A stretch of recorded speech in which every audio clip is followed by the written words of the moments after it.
సోదరులందరికీ యేసుక్రీస్తు నామములో వందనాలండి. మనందరికీ తండ్రి అయిన దేవునికి స్తుతిస్తోత్రములు. మనం ప్రార్థన చేసుకునే ఈ వాక్య భాగంలోనికి ప్రవేశిద్దాం. పరలోకమందున్న మా తండ్రి నీకు స్తుతులు స్తోత్రములు తండ్రి. ఇదిగో తండ్రి మా అందరి జీవితాల్లో మరొక దినాన్ని ఇచ్చి నీ సన్నిధిలో తండ్రి విధంగా కోరుకుని నిన్ను ఆరాధించి తన పట్టు మైండ్ పట్టే భాగ్యాన్ని మాకు ఇచ్చారు. నీకు స్తుతులు స్తోత్రములు. ఇదిగో తండ్రి పరిశుద్ధ గ్రంథము నుండి మేము మరి ఒక అంశమును పరిశీలించి ఉండగా ఆత్మ సంబంధమైన సంగతులను ఆత్మ సంబంధమైన సంగతులతోనే సరిపోల్చుకుని సర్వసత్యము తండ్రి ఉన్నట్టు ధరించి భూమి మీద నీ చిత్త ప్రకారం అది జీవించి నీవు ఉన్నాము. ఆ లోకానికి మేము మాతో అనేకులను వచ్చే కృపా భాగ్యములు మాకు దయచేయమని మా ప్రభువును రక్షకుడును అయిన యేసుక్రీస్తు వారి అతి శ్రేష్టమైన నామములో అడిగి స్తుతించి వేడుకొంచున్నాము తండ్రి. ఆమేన్. ప్రియమైన దేవుని వారలారా, మనము ఈరోజు పరిశుద్ధ గ్రంథం నుండి ఒక ప్రత్యేకమైన విషయాన్ని పరిశీలిద్దాం. అదేంటంటే యేసుక్రీస్తు రెండవ రాకడలో క్రీస్తుతో కూడా వచ్చే పరిశుద్ధులు ఎవరు అన్న అంశాన్ని మనం ఆలోచిద్దాం. అయితే గత కొన్ని వారాలుగా మనము హేబెలు మొదలుకుని నేటి వరకు నిద్రించిన నీతిమంతులు అందరూ ఎక్కడ ఉన్నారు అన్న పాఠంతో మొదలుపెట్టి అందులో ఆ శీర్షికలోనే అనేకమైన పాఠాలను పరిశీలన చేశాము. ఈరోజు అందులోనే యేసుక్రీస్తు రెండవ రాకడలో క్రీస్తుతో కూడా వచ్చే పరిశుద్ధులు ఎవరు? దేవదూతల, పాత నిబంధన కాలంలోని నీతిమంతుల, లేక క్రీస్తు సంగమా అన్న ఈ అంశాన్ని మనం ఈరోజు పరిశీలించే ప్రయత్నం చేద్దాం. నేటి కాలంలో సంఘము, క్రీస్తు సంఘం అనేది దేని గురించి ఎదురు చూస్తుంది అని గనక మనం ఆలోచిస్తే యేసుక్రీస్తు యొక్క రెండవ రాకడ కొరకు క్రీస్తు సంఘం అనేది ఎదురు చూస్తుంది అని మనకు తెలుసు. కాబట్టి యేసుక్రీస్తు రెండవ రాకడ కొరకు ఎదురు చూసే సంఘము అంటే క్రీస్తు సంఘము, ఆ సంఘానికి ఉన్న నిరీక్షణ, ఆ సంఘము ఎలా నడుచుకోవాలి, ఏ విషయాలను తెలుసుకోవాలి అన్న విషయంలో కూడా ఒక స్పష్టత కలిగి ఉండాలి. కానీ నేడు మనం ఆలోచిస్తే అనేకమైన బోధలు, కొత్త కొత్త బోధలు, లేదంటే ఇంతకు ముందే కొన్ని బోధలు ప్రకటించబడి స్థిరపరచబడిపోయి ఉన్నాయి. అవి ఎంతవరకు వాక్యానుసారమైనవి అనేది కూడా ప్రశ్నార్థకంగానే మనకు కనబడుతుంది. కాబట్టి క్రీస్తుతో కూడా వచ్చే పరిశుద్ధులు ఎవరు అనేది తెలుసుకోవటం చాలా అత్యవసరం అని మనం గ్రహించాలి. యేసుక్రీస్తు రెండవ రాకడలో ఎవరిని వెంటబెట్టుకుని వస్తాడు? పాత నిబంధన కాలంలో ఉన్న భక్తులను వెంటబెట్టుకుని వచ్చే అవకాశం ఏమైనా ఉందా? లేదా క్రీస్తు సంఘాన్ని ఏమైనా వెంటబెట్టుకుని వచ్చే అవకాశం ఉందా అన్న విషయాలను, అదేవిధంగా దేవదూతలను ఏమైనా వెంటబెట్టుకుని వస్తాడా అని ఈ అంశాన్ని మనం ఈరోజు పరిశీలించే ప్రయత్నం చేద్దాం. అయితే క్రీస్తుతో పరిశుద్ధులు వస్తారు అని మనకేమైనా లేఖనాధారాలు ఉన్నాయా అని గనక మనం ఒకసారి ఆలోచిస్తే పరిశుద్ధ గ్రంథములో క్రీస్తు రెండవసారి వచ్చేటప్పుడు ఆయన పరిశుద్ధులను వెంటబెట్టుకుని వస్తాడు అని మనకు కొన్ని లేఖనాలు అయితే కనబడుతున్నాయి. యేసుక్రీస్తు రెండవసారి రాబోతున్నాడు అనేది మాత్రము చాలా మంది క్రైస్తవులు విశ్వసిస్తున్నారు. కానీ అందులో కూడా కొంతమంది యేసుక్రీస్తు రెండవసారి వచ్చేటప్పుడు ఆ రెండవ రాకడలోనే 2 సార్లు వస్తాడు అని నమ్మేవారు కూడా లేకపోలేదు. అంటే యేసుక్రీస్తు మొదటి రాకడ మరియు రెండవ రాకడను గురించి చాలా స్పష్టంగా మనకు అనేకమైన లేఖనాలు పరిశుద్ధ గ్రంథంలో ఉన్నాయి. వాటన్నిటిని మనము చాలా సార్లు పరిశీలన చేశాం. అయితే యేసుక్రీస్తు మొదటి రాకడలో భూమి మీదకి వచ్చి చనిపోయి సమాధి చేయబడి తిరిగి లేపబడి పరలోకానికి వెళ్ళిపోయి తండ్రి కుడిపార్శాన ఆసీనుడై ఉన్నాడు. రెండవసారి మరలా వస్తాడు అని పరిశుద్ధ గ్రంథము చాలా స్పష్టంగా మనకు తెలియజేస్తుంది. కానీ కొంతమంది ఏం నమ్ముతున్నారంటే యేసుక్రీస్తు రెండవసారి వస్తాడు, ఆ రెండవ రాకడలోనే 2 సార్లు వస్తాడు. మొదటిదేమో ప్రత్యక్ష ఆగమనం అయితే రెండవదేమో పరోక్ష ఆగమనము అని, రహస్య ఆగమనము అని నమ్మేవారు కూడా కొన్ని సమూహాలు మనకు కనబడుతూ ఉంటాయి. అయితే రహస్య ఆగమనంలో సంఘాన్ని తీసుకుని పోతాడు, ప్రత్యక్ష ఆగమనంలో ఇశ్రాయేలీయులను రక్షించడానికి వస్తాడు అని ఒక విశ్వాసాన్ని కూడా కలిగి ఉన్నవారు చాలా మంది ఉన్నారు. అయితే సంఘం పైకి వెళ్ళిపోతే అక్కడ మొదటిసారి వచ్చినప్పుడు యేసుక్రీస్తు అంటే రెండవ రాకడలో మొదటిసారి వచ్చినప్పుడు యేసుక్రీస్తు ఏ సంఘాన్ని అయితే పరలోకానికి తీసుకువెళ్తాడో ఆ సంఘం అక్కడ పెళ్లి విందు జరిగిన తర్వాత ఇశ్రాయేలీల రక్షణ కోసం మరలా రెండవ రాకడలో రెండవసారి వస్తాడని, ఒలీవ కొండ మీద పాదం మోపుతాడని, ఒలీవల కొండలు ఉత్తర దిక్కు దక్షిణ దిక్కుగా రెండు పాయలైపోతాయని, అప్పుడు ఇశ్రాయేలీయులను బాధపరిచిన అన్యజనులను ఆయన ద్రాక్ష గానగ వలె వాళ్ళను తొక్కి వాళ్ళని నశింపజేస్తాడని, ఇశ్రాయేలీయులను రక్షిస్తాడని ఈ యొక్క భిన్నమైన బోధ కూడా మనకు కనబడుతూ ఉంది. మరి ఇది ఎంతవరకు లేఖనానుసారమైనది? పరిశుద్ధ గ్రంథము దీన్ని ఏమైనా సమర్థిస్తుందా అని మనం ఆలోచిస్తే, పరిశుద్ధ గ్రంథం మాత్రము యేసుక్రీస్తు రెండవ రాకడ జరుగుతుంది అని చెబుతుంది, కానీ రెండవ రాకడలో 2 సార్లు ఆయన రాబోతున్నాడు అని మాత్రం ఎక్కడా కూడా మనకు రాయబడిన లేఖనాలు లేవు, సందర్భాలు కూడా మనకి ఇక్కడ కనబడే అవకాశమే లేదు. మరి ఎందుకని ఈ విధంగా అనేకులు ఈ విధమైన బోధన చేస్తూ ఉన్నారు, ఈ విధంగా అపోహపడుతున్నారు అన్న విషయాన్ని కూడా మనము ఆలోచన చేయాలి. అయితే ఈ యేసుక్రీస్తు రెండవసారి వచ్చినప్పుడు జరిగే కొన్ని విషయాలను మనం ఆలోచిస్తే, మత్తయి సువార్త 24వ అధ్యాయము 41-42 వచనాల్లో 2 స్త్రీలు తిరగలి విసురుచుందురు, ఒకటి తీసుకొని పోబడును, ఒకటి విడిచిపెట్టబడును, కావున ఏ దినమున మీ ప్రభువు వచ్చునో మీకు తెలియదు కనుక మీరు మెలకువగా ఉండుడి అంటున్నాడు. అంటే ఇక్కడ ఎందుకని వీళ్ళు భ్రమపడుతున్నారు అని మనం ఆలోచిస్తే, 2 స్త్రీలు తిరగలి విసురుచుందురు, ఒకటి తీసుకుని పోబడును, ఒకటి విడిచిపెట్టబడును అని ఉంది కదా. అంటే ఒకటేమో పరలోకానికి వెళ్ళిపోతే ఆ విడిచిపెట్టబడిన వారు కూడా ఉంటున్నారు కనుక ఆ విడిచిపెట్టబడిన వారు ఉండిపోతారు. వాళ్ళ నిమిత్తం మరలా యేసుక్రీస్తు రెండవ రాకడలో రెండవసారి వస్తాడు అని ఒక బోధ వీళ్ళు ఒక సిద్ధాంతాన్ని తయారు చేస్తున్నారు. కాబట్టి 2 సమూహాలు మనకి ఇక్కడ కనబడుతూ ఉన్నాయి. ఒకటేమో కొనిపోబడిన వారు, ఇంకొకటేమో విడిచిపెట్టబడిన వారు. కాబట్టి ఈ విడిచిపెట్టబడిన వారి పరిస్థితి ఏమవుతుంది అని కూడా మనం ఒకసారి ఆలోచిస్తే, లూకా సువార్త 17వ అధ్యాయం 34-35 వచనాల్లో, ఆ రాత్రి 2 ఒక్క మంచము మీద ఉందురు, వారిలో ఒకరు కొనిపోబడును, ఒకరు విడిచిపెట్టబడును. 2 స్త్రీలు ఒక్క తిరగలి విసురుచుందురు, ఒకటి కొనిపోబడును, ఒకటి విడిచిపెట్టబడును అనేను అని ఇక్కడ ఉంది. అంటే ఆయన రెండవసారి వచ్చినప్పుడు జరిగే సంభవాలలో విడిచిపెట్టబడేవారు కనబడుతున్నారు, కొనిపోబడేవారు కూడా కనబడుతున్నారు. కాబట్టి దీన్నే వాళ్ళు ఏమంటున్నారంటే రహస్య ఆగమనము అని అనేకులు దీన్ని వ్యాఖ్యానిస్తూ ఉన్న పరిస్థితిని మనం చూస్తుంది. కానీ కొనిపోబడేవారు మరియు విడిచిపెట్టబడే వారిని గురించి ఇంకా ఏమైనా వ్రాయబడిన విషయాలు ఉన్నాయా అనేది కూడా మనం పరిశీలిస్తే, పరిశుద్ధ గ్రంథం మాత్రం యేసుక్రీస్తు రెండవసారి వస్తాడు, నీతిమంతులను పరలోకం తీసుకుపోతాడు, అనీతిమంతులందరినీ అగ్నిగుండములో పడవేస్తాడు అని మనకు చాలా స్పష్టంగా లేఖనాలు అయితే ఉన్నాయి. కానీ కొంతమంది తమ సిద్ధాంతాలకు అనుకూలంగా వాక్యాలను జోడించి తమ ఆలోచనకు అనుగుణంగా వాటికి అర్థాలను చెబుతూ బైబిల్ గ్రంథంలో చెప్పని విషయాలను కూడా వాళ్ళు బైబిలే చెబుతున్నట్టుగా బోధిస్తున్నారు. కాబట్టి చెప్పబడిన అంశాలను వినేవారు కూడా ఆ చెప్పబడే బోధను పరిశీలన చేసి పరిశోధిస్తేనే తప్ప ఈ తప్పుడు బోధలు అనేవి ప్రబలకుండా ఉంటాయన్న విషయాన్ని మనము గమనించాం. కాబట్టి వారు చెబుతున్న బోధ లేఖనానుసారమైనదేనా లేక పరిశుద్ధ గ్రంథం దాన్ని సమర్థిస్తుందా అనేది ఎవరు దీనిని పరిశోధించాలంటే ఎవరైతే ఆ బోధను వింటున్నారో వాళ్ళు దానిని పరిశోధించాలి.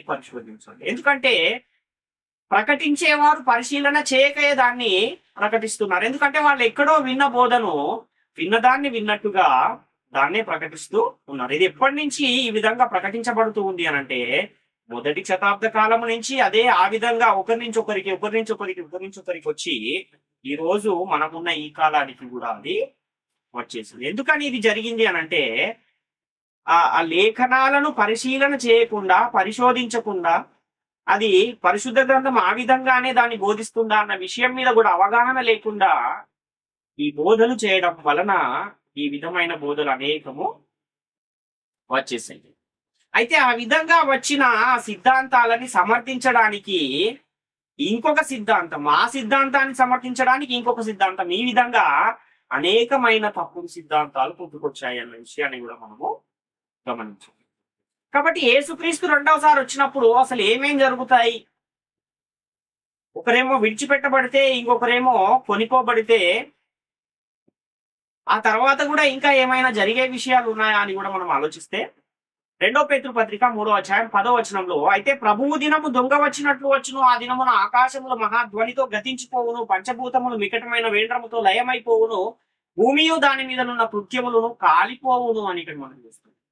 అంటే యేసుక్రీస్తు రెండవసారి వచ్చేటప్పుడు ఏం జరుగుతుంది అని అంటే, ఈ భూమి అనేదే ఉండదు, అది గతించిపోతుంది, పంచభూతములు మికటమైన వేండ్రంతో లయమైపోతాయి, భూమి కాలిపోతుంది, దాని మీద ఉన్న కృత్యములు కూడా కాలిపోతాయి అని ఇక్కడ చాలా స్పష్టంగా మనకు కనబడుతుంది.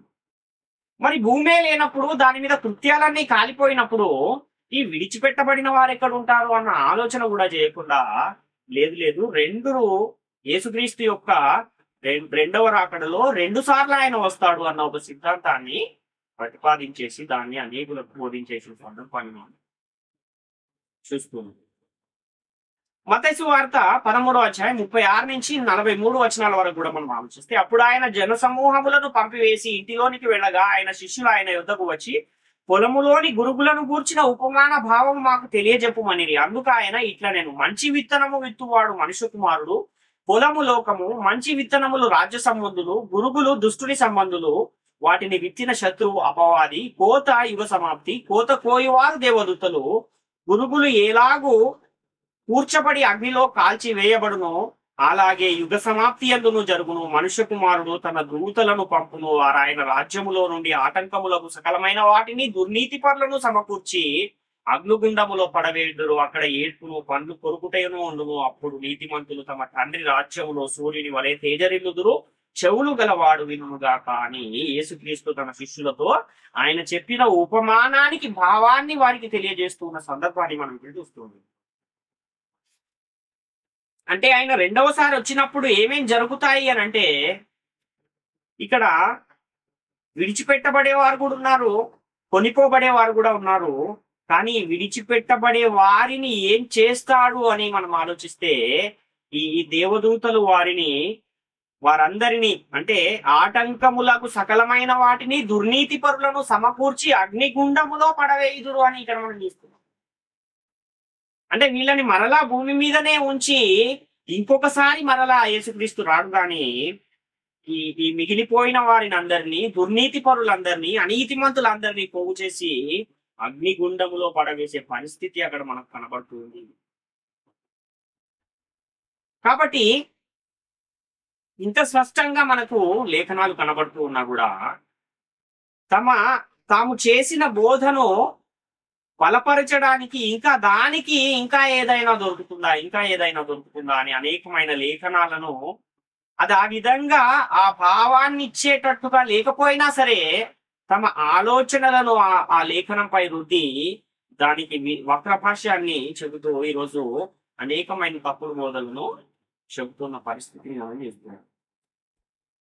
కానీ తీసుకొని పోబడు వారు పరలోకం వెళ్ళిపోతే విడిచిపెట్టబడిన వారు మహాశ్రమలు అనుభవిస్తూ ఉంటారని ఇంకొక బోధ కూడా మనకు వినపడుతుంది. మత్తయి సువార్తలో 13వ అధ్యాయము 47 నుంచి 50 వచనాలు కూడా మనం ఆలోచిస్తే, మరియు పరలోక రాజ్యము సముద్రములో వేయబడి నానా విధములైన చేపలను పట్టిన వలను పోలి ఉన్నది. అది నిండినప్పుడు దాని దరికి లాగి కూర్చుండి మంచి వాటిని గంపలలో చేర్చి చెడ్డ వాటిని బయట పారవేయుదురు. అలాగే యుగ సమాప్తి యందును జరుగును. దేవదూతలు వచ్చి నీతిమంతులలో నుండి దుష్టులను వేరుపరిచి వీరిని అగ్నిగుండములో పడవేయుదురు. అక్కడ ఏడ్పును పండ్లు కొరుకుటైను ఉండును అని మనం గమనిస్తాం.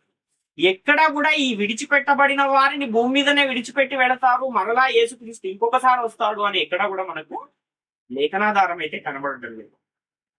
ఈ మత్తయి సువార్త 24వ అధ్యాయం 50-51 వచనాలు కూడా మనం పరిశీలిస్తే, ఆ దాసుడు కనిపెట్టని దినములోను వాడు అనుకునని గడియలోను వాని యజమానుడు వచ్చి వానిని నరికించి వేషధారులతో కూడా వానికి పాలు నియమించును. అక్కడ ఏడ్పును పండ్లు కొరుకుటేను ఉండును అని ఇక్కడ ఇంకొక ఉపమానాన్ని చెబుతూ యేసుక్రీస్తు రెండవ రాకడలో జరిగే సంభవాలను చెబుతున్న సందర్భాన్ని మనము చూస్తున్నాం. మత్తయి సువార్త 24వ అధ్యాయం 29 నుంచి 30 వచనాలు చూస్తే, ఆ దినమున శ్రమ ముగిసిన వెంటనే చీకటి సూర్యుని కమ్మును, చంద్రుడు కాంతినీయడు, ఆకాశము నుండి నక్షత్రములు రాలును, ఆకాశమందలి శక్తులు కదిలింపబడును. అప్పుడు మనుష్య కుమారుని సూచన ఆకాశమందు కనబడును.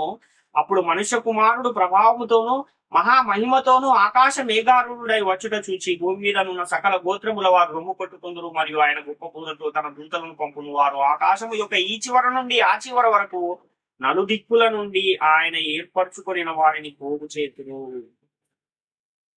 కాబట్టి దేవదూతలకు అప్పగింపబడిన ఆ పని నీతిమంతులనేమో పోగు చేసి యేసుక్రీస్తుకు అప్పగించేస్తే, అనీతిమంతులను దుర్నీతి పరులనేమో పోగు చేసి అగ్నిగుండములో పడవేసే పరిస్థితి అయితే కనబడుతుంది. కానీ మరలా వారిని భూమి మీదనే విడిచిపెట్టి యేసుక్రీస్తు పరలోకానికి వెళ్ళిపోయి మరలా రెండవసారి వచ్చే పరిస్థితి మాత్రం ఎక్కడ మనకు కనబడే అవకాశం అయితే లేదు. లేఖనాలు అయితే ఆ విధంగా బోధించడం లేదు అన్న విషయాన్ని మనము గమనించాలి.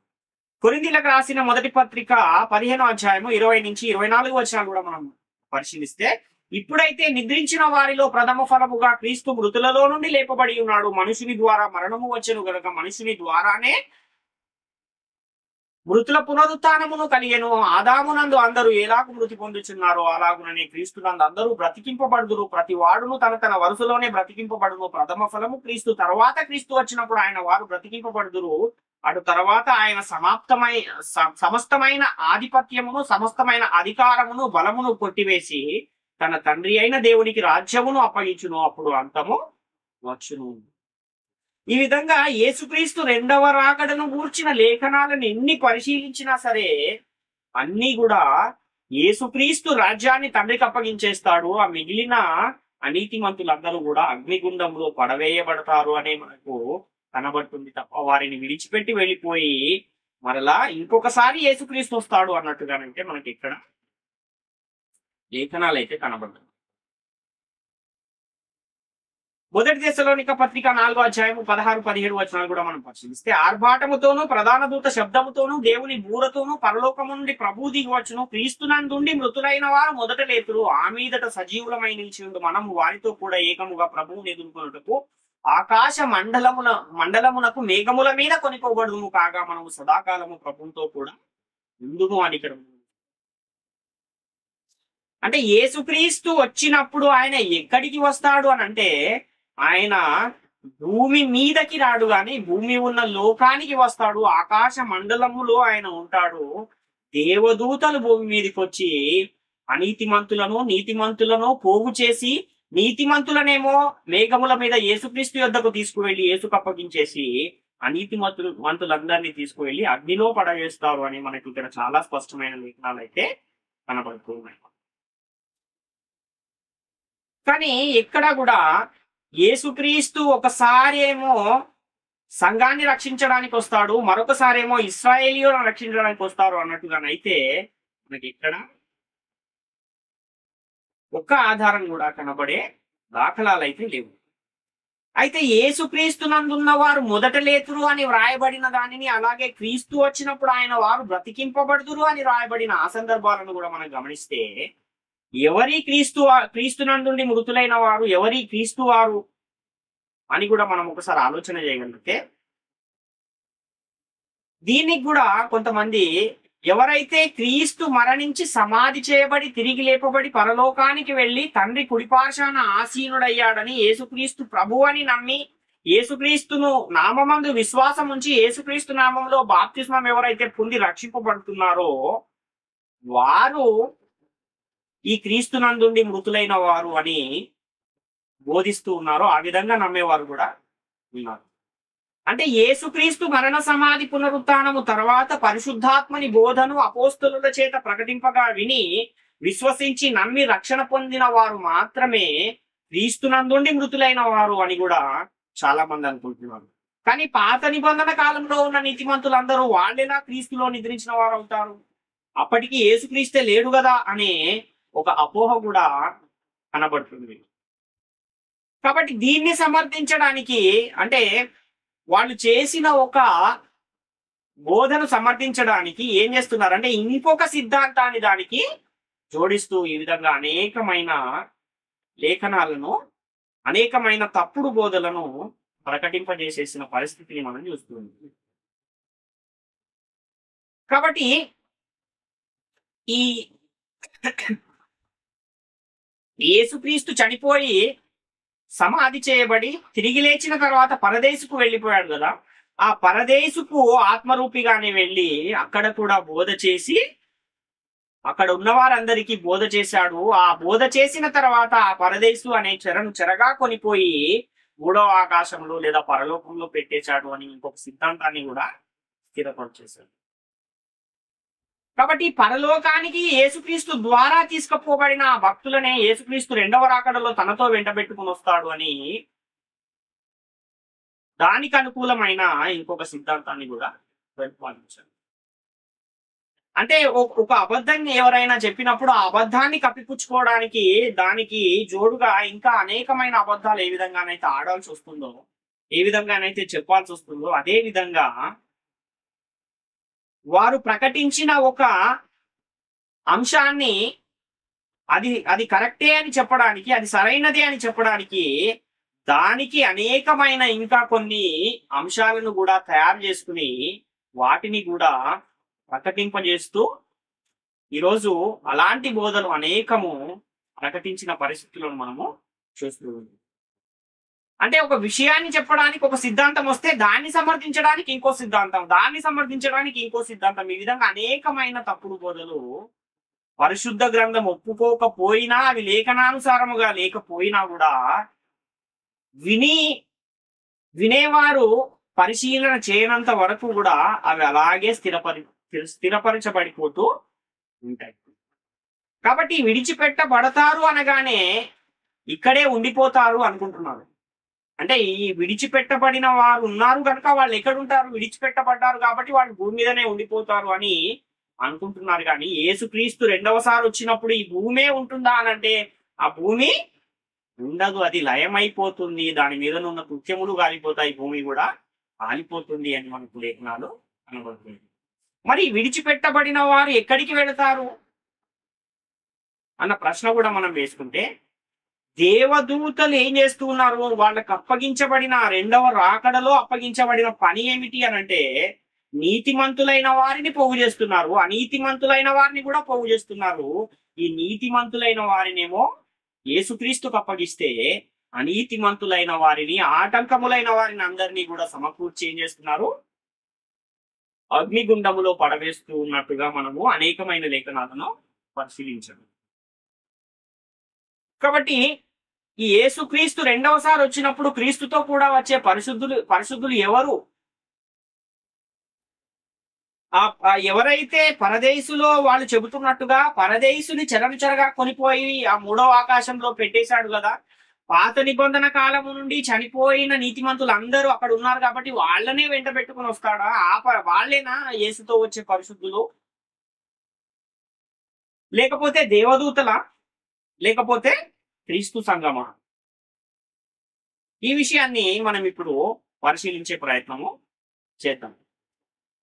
అయితే పాత నిబంధన కాలము నుండి నిద్రించిన నీతిమంతులను తీసుకుని వస్తాడని కొందరు చెప్తుంటే, ఇంకొంతమంది ఏమో యేసుక్రీస్తు రహస్య ఆగమనంలో ఎవరినైతే పరలోకానికి తీసుకుని వెళ్ళిపోయాడో వాళ్ళని ప్రత్యక్ష ఆగమనంలో మరలా తనతో కూడా తీసుకుని వస్తాడు. యేసుక్రీస్తుతో వచ్చే పరిశుద్ధులు ఎవరు అనంటే రెండవ రాకడలో మొదటిసారి వచ్చి తీసుకెళ్లిన వారినే రెండవ రాకడలో రెండవసారి తీసుకుని వస్తాడు. ఆ పరిశుద్ధులందరూ వాళ్ళే అని చెప్పేవారు కూడా లేకపోలేదు. అయితే యేసుక్రీస్తు చనిపోయిన తర్వాత ఆయన ఎక్కడికి వెళ్ళాడు అనంటే సిలువలో ఉన్న దొంగతో ఆయన ఏం చెప్తున్నాడు, నేడు నీవు నాతో కూడా పరదేశులో ఉండు అని చెప్తున్నాడు.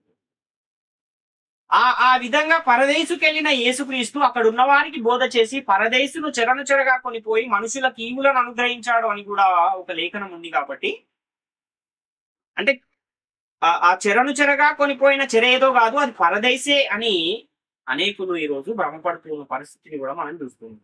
అంటే యేసుక్రీస్తు ఆరోహణమైనప్పుడు చెరగా కొనిపోయిన చెర ఏది అన్న ఆ అంశాన్ని కూడా గతంలోనే మనము పరిశీలన చేశాం.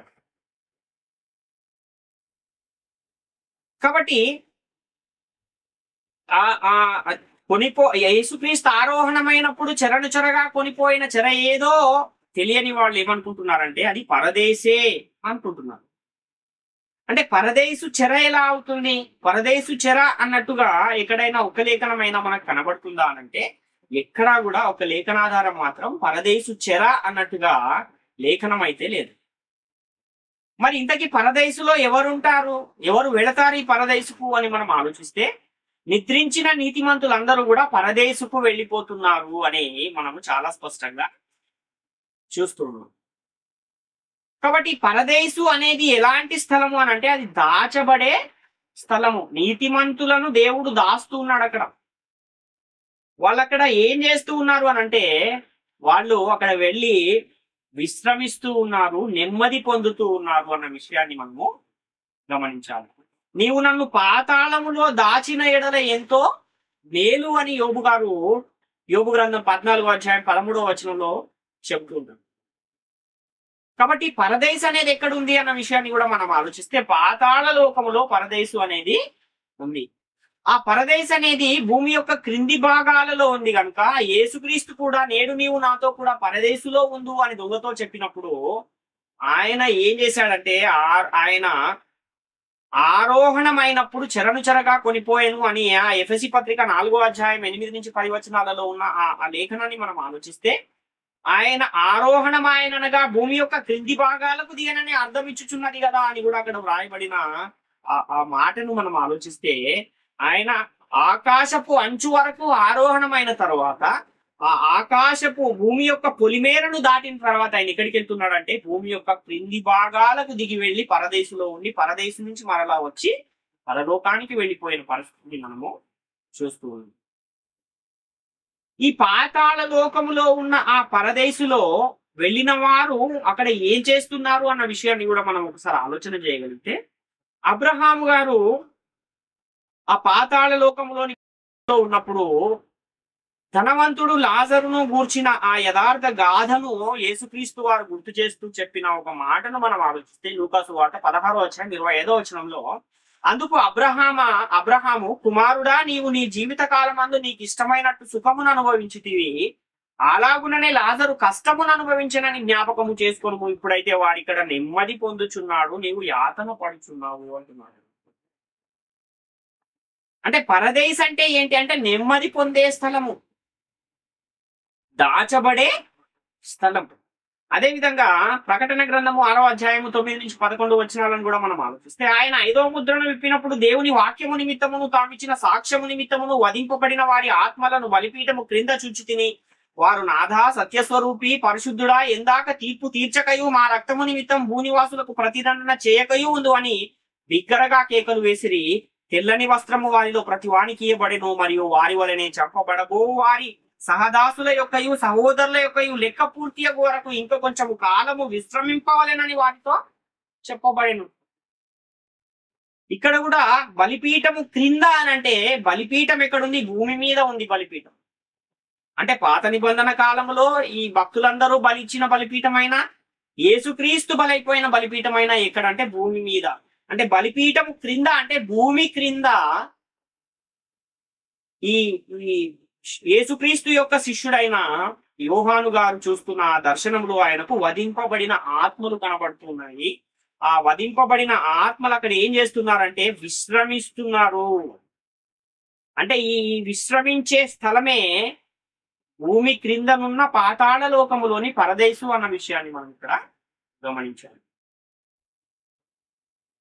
కాబట్టి ఇంత స్పష్టంగా పరదేశ్ అంటే దాచబడే స్థలమని, నెమ్మది పొందే స్థలమని, విశ్రమించే స్థలమని లేఖనాలున్నా కూడా పరదేశును చెర అని, ఆ చెరనే యేసుక్రీస్తు రెండవసారి యేసుక్రీస్తు చనిపోయి తిరిగి లేచిన తర్వాత 3వ ఆకాశంలో పెట్టేశాడని బోధలు చేస్తున్నారు. అంటే ఒకసారి మిమ్మల్ని పరిశీలించుకోవాలి.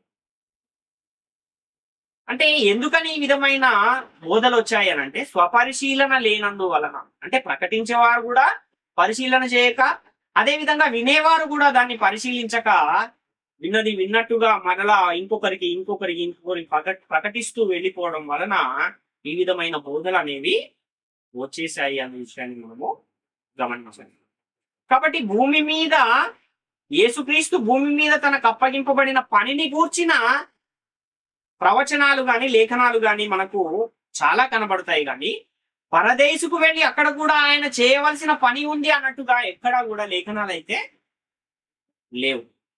కాబట్టి బాప్తిస్మం ఇచ్చి యోహాను గారి విషయాన్ని కూడా మనం ఒకసారి ఆలోచిస్తే, అంటే ఏ విధంగా అపోహపడతారు, ఏ విధంగా లేఖనాలను తప్పుగా అర్థం చేసుకుంటారు అనడానికి ఆయనను గనక మనం ఒకసారి ఆలోచిస్తే మనకు చాలా స్పష్టంగా అర్థమయ్యే అవకాశం ఉంది.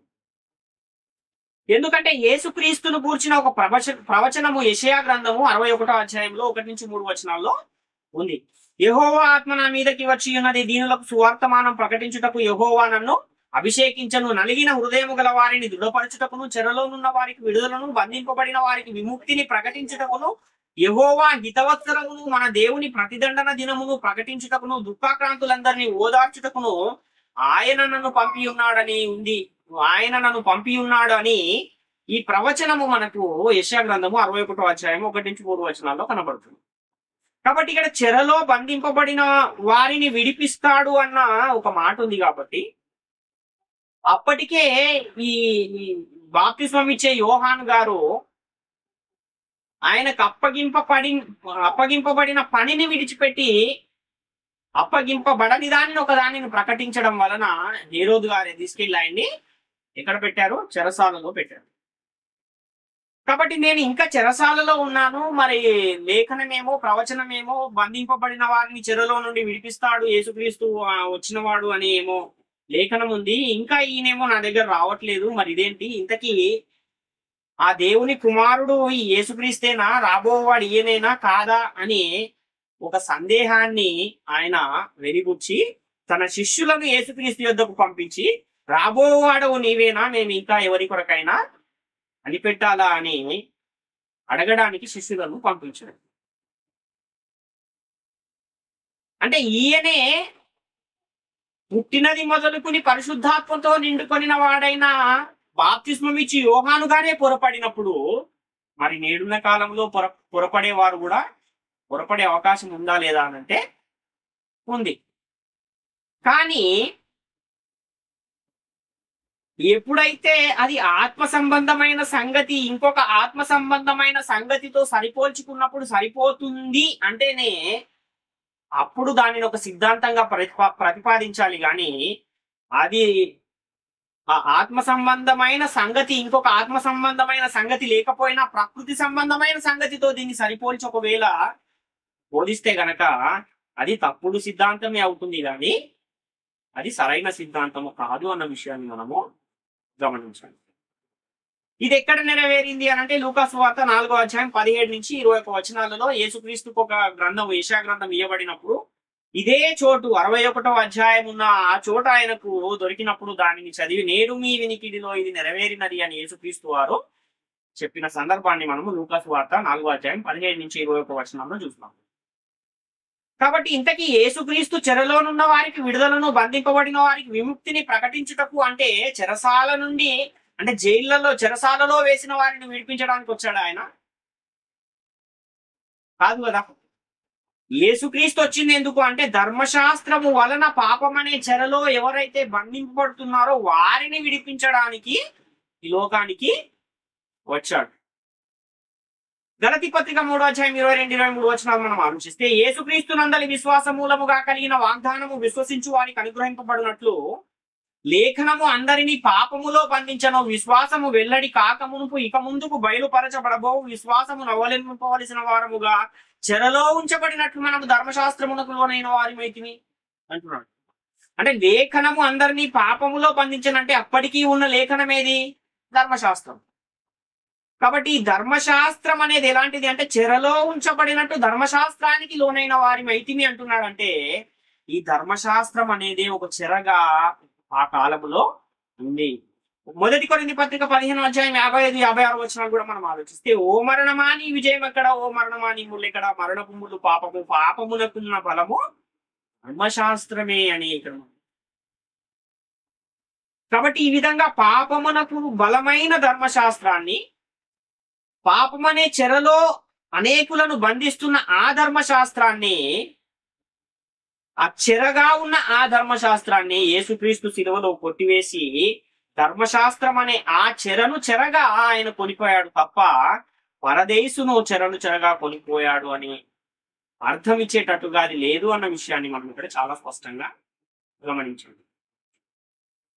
కాబట్టి ఎందుకు ఈ విధమైన తప్పుడు బోధలు వస్తూ ఉంటాయంటే, పుట్టినది మొదలుకొని పరిశుద్ధాత్మతో నిండిన వాడైన బాప్తిస్మం ఇచ్చి యోహానే ఒకసారి ఏమైపోయింది, ఆయన లేఖనాన్ని తప్పుగా అర్థం చేసుకుని యేసుక్రీస్తు యొద్దకు శిష్యులను పంపిస్తే ఆయన పరిస్థితి ఎలా అయిపోయిందంటే, పరలోక రాజ్యములో అల్పుడైన వాడు ఆయన కంటే గొప్పవాడుగా అయిపోయిన పరిస్థితిని మనము చూస్తుంది.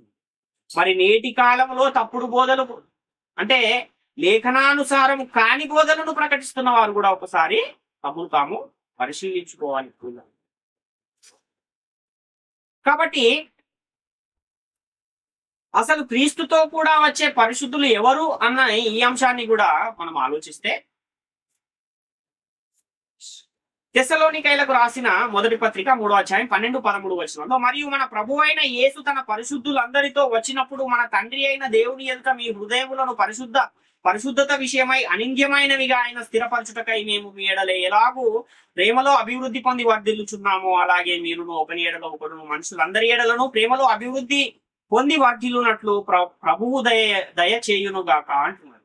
అంటే ప్రభు అయిన యేసు తన పరిశుద్ధులందరితో వచ్చినప్పుడు, అంటే యేసుక్రీస్తు పరిశుద్ధులతో రాబోతున్నాడని మాత్రము మనకు చాలా స్పష్టంగా అర్థమవుతుంది. అదే విధంగా హనోకు గారు కూడా ప్రవచించిన ఆ ప్రవచనాన్ని మనం ఒకసారి ఆలోచిస్తే, యూదా పత్రిక 1వ అధ్యాయం 14-15 వచనాల్లో, ఆదాము మొదలుకుని 7వ వాడైన హనోకు కూడా వీరిని గురించి ప్రవచించి ఇట్లా, నేను ఇదిగో అందరికీ తీర్పు తీర్చుటకును వారిలో భక్తిహీనులందరినీ భక్తిహీనముగా చేసిన వారి భక్తిహీన క్రియలన్నిటిని గురించి భక్తిహీనులైన పాపులు తనకు విరోధముగా చెప్పిన కఠినమైన మాటలన్నిటిని గురించి వారిని ఒప్పించుటకును ప్రభువు తన వేవేల పరిశుద్ధుల పరివారముతో వచ్చెను అని మనం ఇక్కడ చూస్తున్నాం. వచ్చెను అంటున్నాడంటే, వచ్చాడా అంటే ఇది ప్రవచనము గనక రాబోతున్నాడు అన్నట్టుగా హనోకు గారు ఆయన భూమి మీద ఉన్న కాలములోనే యేసుక్రీస్తు వేవేల పరిశుద్ధుల పరివారంతో రాబోతున్నాడని ఆయన ప్రవచించిన ఈ సందర్భాన్ని మనం చూస్తున్నాం. ఇంతకీ ఆయనతో వచ్చే ఆ పరిశుద్ధులు ఎవరు అని కూడా మనం ఆలోచిస్తే, 2వ తెస్సలోనిక పత్రిక 1వ అధ్యాయము 6-8 వచనాలు మనం ఆలోచిస్తే, ప్రభు అయిన యేసు తన ప్రభావమును కనుపరచు దూతలతో కూడా పరలోకము నుండి అగ్నిజాలల్లో ప్రత్యక్షమై దేవుని నెరగని వారికి మన ప్రభు అయిన యేసు సువార్తకు లోబడని వారికి ప్రతిదండన చేయనప్పుడు మిమ్మల్ని శ్రమపరచు వారికి శ్రమ పొందుచున్న మీకు మాతో కూడా విశ్రాంతి అనుగ్రహించుటకు దేవునికి న్యాయమే అంటున్నాడు. కాబట్టి ఈ యేసుక్రీస్తు వచ్చేటప్పుడు ఎవరిని తీసుకుని వస్తున్నాడు తనతో అంటే, దూతలతో ఆయన పరలోకము నుండి అగ్నిజ్వాలల్లో ప్రత్యక్షం అవుతూ ఉన్నాడు అని ఇక్కడ మనము చూస్తున్నాం. కాబట్టి ఆ పరిశుద్ధులు ఎవరు అంటే, దేవదూతలు, ఏ దేవదూతలనైతే ఆయన పరలోకం నుండి వెంట పెట్టుకుని వస్తున్నాడో వారే ఆ పరిశుద్ధులు అన్నట్టుగానైతే మనకి ఇక్కడ లేఖనాధారాలు కూడా కనబడుతున్నాయి. స్పష్టంగానే ఇది అర్థమవుతుంది. కాబట్టి సంఘములో చేర్చబడిన వారినైతే పరిశుద్ధులు అని వ్రాయబడిన లేఖనాలు అయితే ఉన్నాయి. కానీ మరి ఈ దేవదూతలను కూడా పరిశుద్ధులు అనొచ్చా? పరిశుద్ధులు అని చెప్పబడిన సందర్భాలు ఏమైనా మన పరిశుద్ధ గ్రంథంలో ఉన్నాయా అని కూడా మనం ఆలోచిస్తే, మొదటి తెస్సలోనిక పత్రిక 4వ అధ్యాయం 15-17 వచనాల్లో, మేము ప్రభువు మాటను బట్టి మీతో చెప్పున్నదేమనగా, ప్రభువు రాకడ వరకు సజీవులమై నిలిచిండు మనము నిద్రించిన వారి కంటే ముందుగా ఆయన సన్నిధి చేరము, ఆర్భాటముతోను ప్రధాన దూత శబ్దంతోను దేవుని బూరతోను పరలోకము నుండి ప్రభువు దిగివచ్చును, క్రీస్తునందు నుండి మృతులైన వారు మొదట లేతురు, ఆ మీదట సజీవులమై నిలిచిండు మనం వారితో కూడా ఏకముగా ప్రభువుని ఎదుర్కొనుటకు ఆకాశ మండలమునకు మేఘముల మీద కొనిపోబడదుము కాగా మనం సదాకాలం ప్రభువుతో కూడా ఉండుము అంటున్నాం. అంటే ఇక్కడ యేసుక్రీస్తు రెండవసారి వచ్చినప్పుడు ఏం జరుగుతుంది అని అంటే, ఆయన రాగానే అప్పటికే నిద్రించిన నీతిమంతులందరేమో లేపబడతారు. ఆ తర్వాత సజీవులుగా నిలిచి ఉన్న నీతిమంతులేమో మార్పు చెందుతారు. వారందరినీ దేవదూతలు తీసుకుని వెళ్ళి యేసుక్రీస్తుకు అప్పగిస్తారు అన్నట్టుగా మనకి ఇక్కడ అర్థమవుతుంది. లూకా సువార్త 9వ అధ్యాయం 26వ వచనాన్ని కూడా మనం పరిశీలిస్తే, నన్ను గూర్చి నా మాటలను గూర్చి సిగ్గుపడు వాడెవడో వాని గూర్చి మనుష్య కుమారుడు తనకును తన తండ్రికిని పరిశుద్ధ దూతలకును కలిగి ఉన్న మహిమతో వచ్చినప్పుడు సిగ్గుపడును. తనకును తన తండ్రికిని పరిశుద్ధ దూతలకును కలిగి ఉన్న మహిమతో యేసుక్రీస్తు రెండవసారి రాబోతున్నాడు అంటున్నాడు. అంటే పరిశుద్ధ దూతలను ఆయన వెంట పెట్టుకుని రాబోతున్నాడు అని ఇక్కడ మనకు చాలా స్పష్టంగా అర్థమవుతుంది.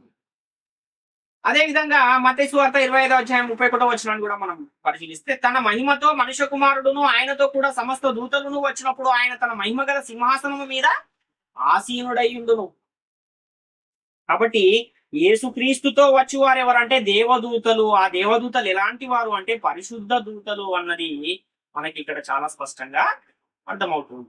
మార్కు సువార్త 8వ అధ్యాయము 38వ వచనాన్ని కూడా మనం ఒకసారి ఆలోచిస్తే, వ్యభిచారమును పాపము చేయు ఈ తరము వారిలో నన్ను గూర్చియు నా మాటలను గూర్చియు సిగ్గుపడు వాడేవాడు వానిని గూర్చి మనుష్య కుమారుడు తన తండ్రి మహిమ గలవాడే పరిశుద్ధ దూతలతో కూడా వచ్చినప్పుడు సిగ్గుపడునని చెప్పాను.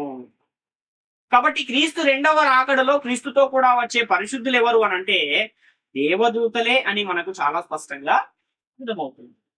ఇంకా ఎక్కడైనా దేవదూతలను గురించి పరిశుద్ధులు అని వ్రాయబడిన సందర్భాలు కూడా ఉన్నాయా అని మనం ఆలోచిస్తే, అపోస్తల కార్యములు 10వ అధ్యాయం 22వ వచనంలో, అందుకు వారు నీతిమంతుడును దేవునికి భయపడువాడును యూదా జనులందరి వలన మంచి పేరు పొందినవాడును ఆయన శతాధిపతి కొర్నేలి అని ఒక మనుషుడున్నాడు. అతడు నిన్ను తన ఇంటికి పిలవనంపించి నీవు చెప్పు మాటలు వినవలెనని పరిశుద్ధ దూత వలన బోధింపబడినని చెప్పిరి.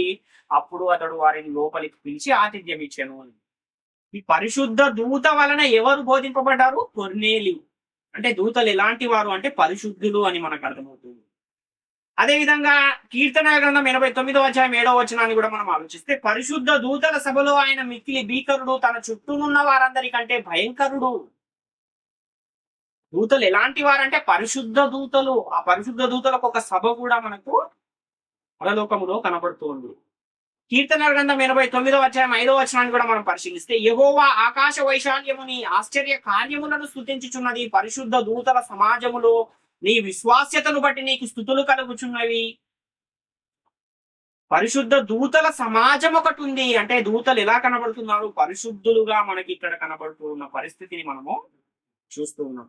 యోబు గ్రంథం 5వ అధ్యాయం 1వ వచనాన్ని కూడా మనం ఆలోచిస్తే, నీవు మొరలిడిన ఎడల నీకు ఉత్తరం ఇయ్యగల వాడెవడైనా ఉండునా, పరిశుద్ధ దూతలలో ఎవని తట్టు తిరుగుదువు. అంటే ఈ దూతలు ఎలాంటి వారు అంటే పరిశుద్ధ దూతలు అన్న విషయం మనకు చాలా స్పష్టంగా ఇక్కడ అర్థమవుతుంది.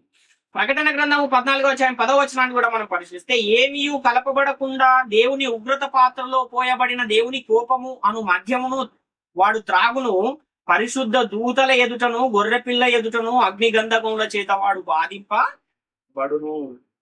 కాబట్టి పరిశుద్ధ దూతల ఎదుటను అని వ్రాయబడింది కనుక దూతలు ఎలాంటి వారు అంటే పరిశుద్ధులైన దూతలు అని ఇక్కడ మనకు చాలా స్పష్టంగా కనబడుతుంది.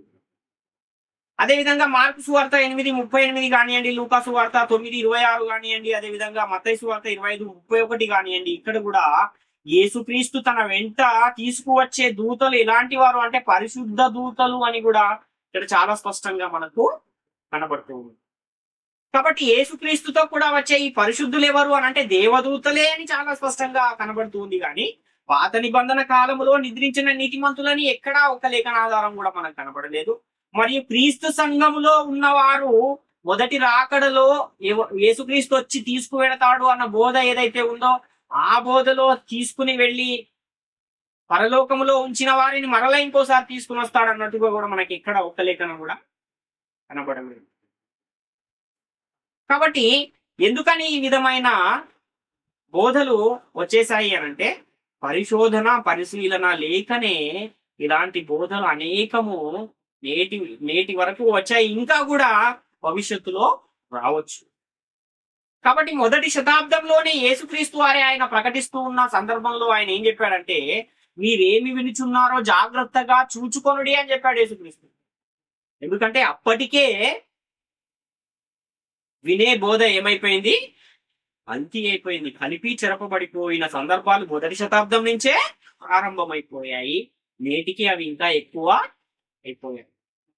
కాబట్టి నేడున్న ఈ కాలములో ప్రకటించే బోధకులైనా సరే వినే విశ్వాసులైనా సరే ఏం చేయాలంటే బెరయ సంఘములో ఉన్న క్రైస్తవుల వలె వారు ఏదైతే వింటున్నారో ఆ వింటున్న బోధ లేఖనానుసారమైనదా కాదా అని ప్రతిదినము లేఖనములను పరిశీలించుకుంటేనే తప్ప సర్వసత్యములో మనం ఉండలేము కనుక ఈ విధంగా ప్రతి ఒక్కరు కూడా లేఖనాలను పరిశోధించి ఆ తర్వాత దాన్ని అనుసరించు వారుగా ఉండి దేవుని కృపకు పాత్రులుగా ఉండాలని మిమ్మల్ని అందరినీ వేడుకొంచు ఈ నా మాటలను ముగిస్తున్నాను. అందరికీ వందనం.